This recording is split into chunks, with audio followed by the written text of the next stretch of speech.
Hello बच्चों, कैसे हैं आप सब। अब हम पढ़ेंगे पाठ नंबर 18। हमारा लास्ट पाठ बचा है ये हमारी किताब का। इसके बाद हमारी किताब पूरी हो जाएगी। इस पाठ को हम इस वीडियो में पढ़ते हैं और अगली वीडियो में इसके प्रश्नोत्तर और अभ्यास माला के लिए पूरा करेंगे। इसका नाम है हम अनेक किंतु एक। बच्चों, हम लोग बहुत अनेक हैं, एक दूसरे से कितने भिन्न हैं, फिर भी हम लोग साथ मिलकर रहते हैं, कितनी एकता दिखाते हैं। हमारे भारत में अलग अलग तरह के पहनावे पहने जाते हैं, अलग अलग तरह की बोली बोली जाती है ना। कोई हिंदी बोलता है तो कोई गुजराती, कोई मराठी बोलता है तो कोई मलयालम। और लेकिन फिर भी हम सब लोग मिलके एक साथ रहते हैं। अलग अलग धर्मों के हैं, कोई हिंदू है तो कोई मुस्लिम, कोई सिख है तो कोई ईसाई, कोई बौद्ध है तो कोई जैन, लेकिन सब लोग मिलकर साथ में रहते हैं। इसी पाठ को हम पढ़ते हैं। ये एक कविता है और अगली वीडियो में इसके प्रश्नोत्तर और अभ्यास माला के लिए पूरा कर लेंगे। चलिए शुरू करते हैं बच्चों, आप भी मेरे साथ पढ़ेंगे। हैं कई प्रदेश के किंतु एक देश के। हम सभी लोग कई प्रदेश के हैं। कोई उत्तर प्रदेश का है तो कोई मध्य प्रदेश का है, कोई झारखंड का है तो कोई कश्मीर का है, कोई राजस्थान का है तो कोई गुजरात का है ना। सब लोग अलग अलग प्रदेश के हैं, लेकिन हम सभी लोग एक देश के हैं, क्योंकि हमारे देश में ही ये सारे प्रदेश आते हैं। हम सभी लोग अलग अलग प्रदेश के हैं लेकिन एक देश के हैं। विविध रूप रंग हैं भारत के अंग हैं। हम सब लोगों के रूप रंग अलग अलग हैं। कोई गोरा है तो कोई काला है, जैसे मैं ही काला हूँ, आप लोग गोरे होंगे, है ना। तो सब लोगों के रंग रूप अलग अलग हैं, लेकिन फिर भी सब लोग हमारे भारत के ही अंग हैं। भारतीय वेश एक, हम अनेक किंतु एक। भारत के वेश एक हैं, मतलब हम सारे लोग भारत में ही निवास करते हैं। हम अनेक हैं किंतु एक हैं। हम सब लोग बहुत सारे हैं लेकिन सब लोग एक हैं, सब लोग मिलजुल कर रहते हैं, है ना। बोलियां हजार हैं, टोलियां हजार हैं। हमारे देश में हजारों बोलियां बोली जाती हैं। मैंने आपको पहले ही बताया, कोई हिंदी बोलता है, कोई मराठी बोलता है, कोई कश्मीरी भाषा बोलता है तो कोई हरियाणवी बोलता है।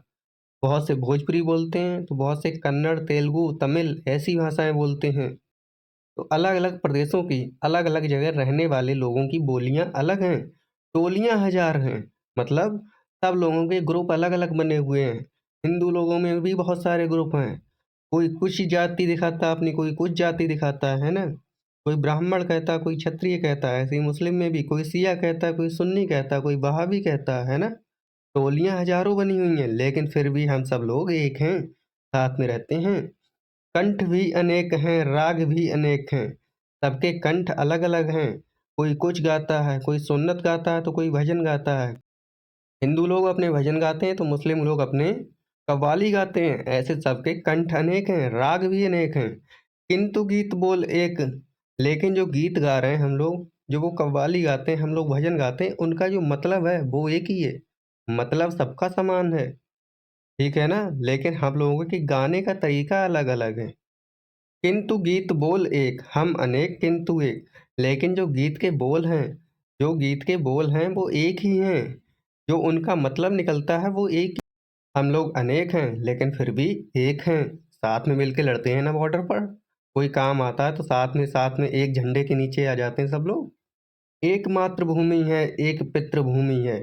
हमारी एक मातृभूमि है जिसे हम लोग भारत माता कहते हैं। एक पितृभूमि है, एक भारतीय हम चल रहे मिला कदम। और हम सब लोग एक हैं। वो कौन है? हम सब लोग भारतीय हैं, है ना। यहाँ पर हमारी एकता दिखाई देती है। एक भारतीय हम चल रहे मिला कदम, और हम सब लोग जब हमारे देश पर बात आती है तो सब लोग साथ में कदम मिलाकर चलते हैं। लक्ष्य के समक्ष एक, हम अनेक किंतु एक। लक्ष्य के समक्ष, जब कोई लक्ष्य टारगेट करना हो, जैसे किसी दूसरे देश से हमारी लड़ाई होती है, तब हमारा वो देश लक्ष्य हो जाता है। तो लक्ष्य के सामने हम सब लोग एक बन जाते हैं। हम सब लोग मिलकर सीना तान कर खड़े हो जाते हैं लड़ने के लिए। हम अनेक किंतु एक, हम अनेक हैं, हम अलग अलग हैं लेकिन फिर भी एक हैं, है ना। तो बच्चों, ये कविता लिखी है द्वारिका प्रसाद माहेश्वरी जी ने। द्वारिका प्रसाद माहेश्वरी जी ने ये कविता लिखी है। बहुत ही अच्छी कविता है, एक बार फिर से पढ़िए मेरे साथ। हमारे देश के ऊपर है तो बहुत अच्छी है। देश की हर चीज अच्छी लगनी चाहिए, है ना बच्चों। पढ़ते हैं, देखिए। हैं कई प्रदेश के किंतु एक देश के। विविध रूप रंग हैं भारत के अंग हैं। भारतीय वेश एक, हम अनेक किंतु एक। बोलियां हजार हैं, टोलियां हजार हैं, कंठ भी अनेक हैं, राग भी अनेक हैं, किंतु गीत बोल एक, हम अनेक किंतु एक। लेकिन गीत के जो बोल हैं, जो स्वर है, वो तो एक ही है, जो मतलब है वो एक है। एक मातृभूमि है, एक पितृभूमि है, एक भारतीय हम, चल रहे मिला कदम, लक्ष्य के समक्ष एक, हम अनेक किंतु एक। ठीक, इस तरह से हमारी ये कविता पूरी होती है बच्चों। अगली वीडियो में इसके प्रश्न उत्तर और अभ्यास माला, बातचीत के लिए सवाल हैं, इनके प्रश्न के उत्तर मैं आपके लिए दूंगा। ठीक है, आप लोग वीडियो को लाइक कर दीजिए, चैनल को सब्सक्राइब कर दीजिए, अपने दोस्तों को भी शेयर कर दीजिए, और आप लोग वीडियो को हाइप कर दीजिए। हाइप कुछ आया है ऐसा यूट्यूब पर नया, जिससे आप हमारे चैनल को ग्रोथ करने में और हेल्प करेंगे। मिलते हैं अगली वीडियो में बच्चों प्रश्न उत्तर के साथ। नमस्कार, बाय बाय।